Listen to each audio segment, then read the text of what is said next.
Hello guys, I am going to talk today about some sorts of events that is happening just right now in the world regarding the situation in the Middle East and this controversial situation between Israel and Iran and the subsequent connections of the West in terms of the mentality of the collective, which is supporting in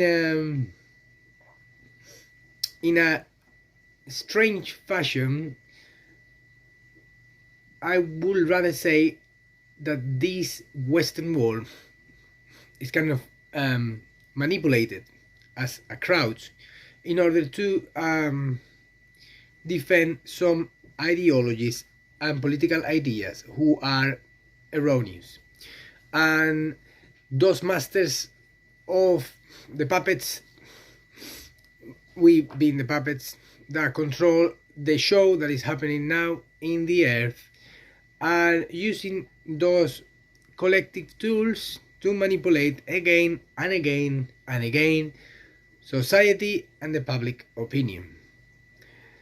I am not taking any sides on this supposed war that is gonna happen and in this future World War III, which is gonna take place very soon also, in one which will involve China, Russia, Iran, Israel, America, British and European countries. For me, it's all on a stage, it's all an event. If you research the letters of Albert Pike and Giuseppe Mazzini, both of them 33-degree Masons, and Albert Pike being general of the, I think it's the Confederates, and he was a really high rank Freemason. After the Civil War, he was invited by the president at that time, which I don't remember who he was, to shake hands. He was the head of the Ku Klux Klan. Ku Klux Klan means the Knights of the Circle, or the Knights of the Golden Circle, also called the Knights of Cincinnati.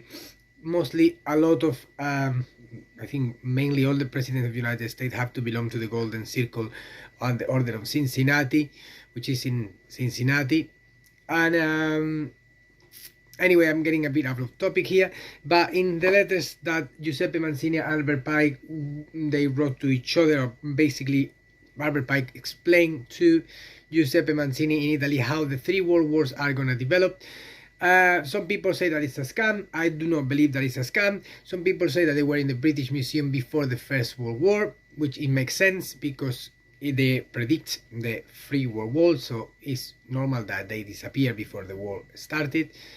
But anyway, nevertheless, I'm continuing with the topic. In these letters, Mazzini and Pike talk about the development of the Third World War, and if you read the Third World War, it is involving Islam, and it's involving the Zionist state, which is Israel, and the destruction of the West through Islamic terrorism, and the subsequent destruction of all religions and all faith, and the creation of one faith that encompasses all, which is the sentiment that probably people are feeling now around the globe, because this is all about religion at some point, and what best for the future than to forget about the religions and unite whole mankind under one banner. Then I think this is very dangerous still, and we all need to think which kind of people are deciding this, who is behind the great images, or sorry, the great the heads of the religions, like the Dalai Lama, the Pope Francis in the Vatican, the great Imam of Islam, which his surname is Pallavicini, and people who want to know more about those royal families, they should research the Pallavicini bloodline, which come from Iran. It's very powerful, have a connection with the Vatican. Anyway, I don't want to get out of topic here again, but whatever you want to know, this is all related.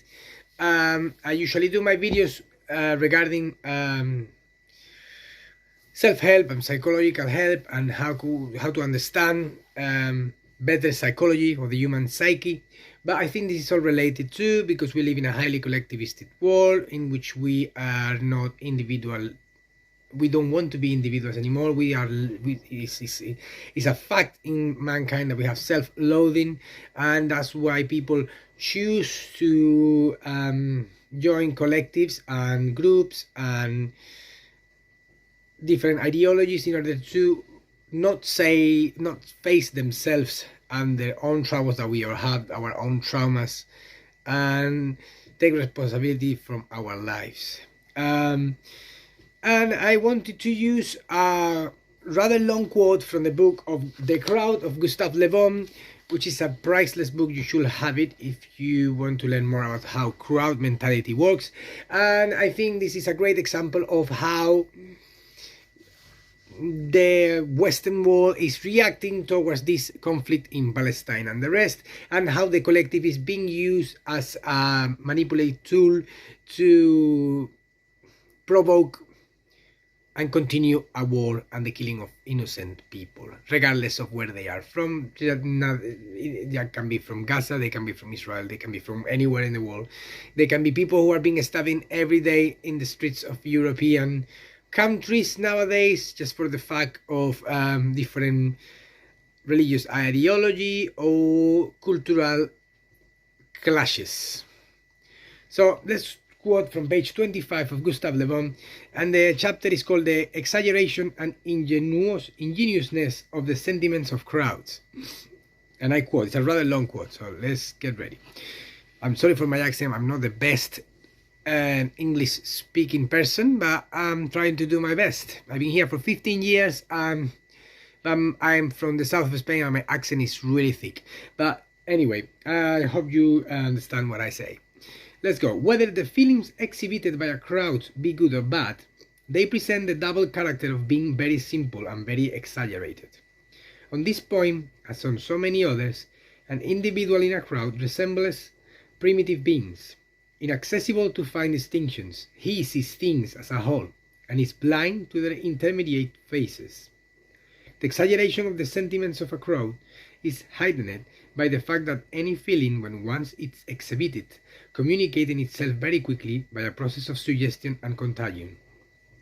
The evident approbation of which it is the object considerable increases its force. The simplicity and exaggeration of the sentiments of crowds have for result that a throng knows neither doubt nor uncertainty. Like women, it goes at once to extremes.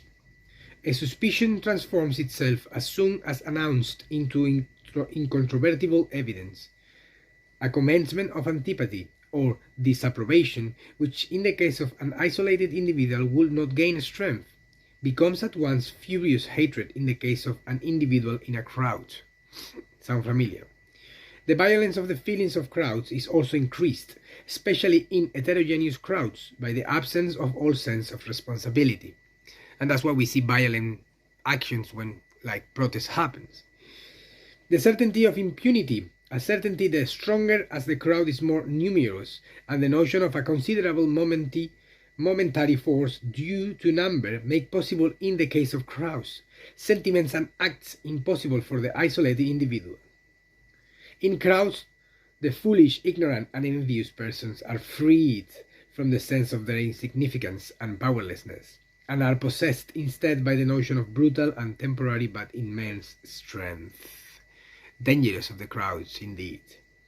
Unfortunately, this tendency of crowds toward exaggeration is often brought to bear upon bad sentiments. These sentiments are atavistic residuum of the instincts of the primitive man, which the fear of punishment obliges the isolated and responsible individual to curb. Thus it is that crowds are so easily led into the worst excesses. Okay, let's continue with a small paragraph and we finish. Still, this does not mean that crowds skillfully influenced are not capable of heroism and devotion and of evincing the loftiest virtues. That is actually true.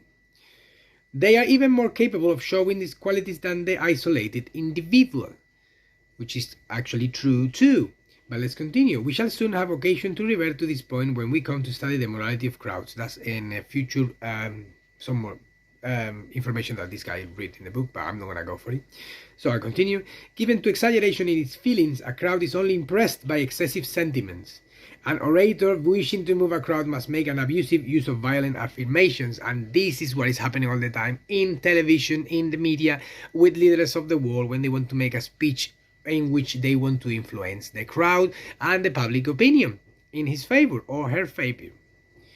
To exaggerate, to affirm, to resort to repetitions, and never to attempt to prove anything by reasoning are methods of argument well known to speakers at public meetings. There you go. Priceless book. The Crowd, Gustave Le Bon, written I think just after or few years after the French Revolution, I guess, a bit, probably the 1900s, I guess this book was written. But anyway, nevertheless, very good information here. Again, I will come with more videos. Follow me in my Twitter channel, my Twitter channel at the Ego Man, and also TikTok, the Ego Man, Instagram, the Ego Man, and here in YouTube, the Ego Man. Subscribe, comment, share, and have a nice and lovely day. And please keep thinking, keep researching, keep fighting for what you think is right, even if you disagree with me. Thank you so much. Have a good day.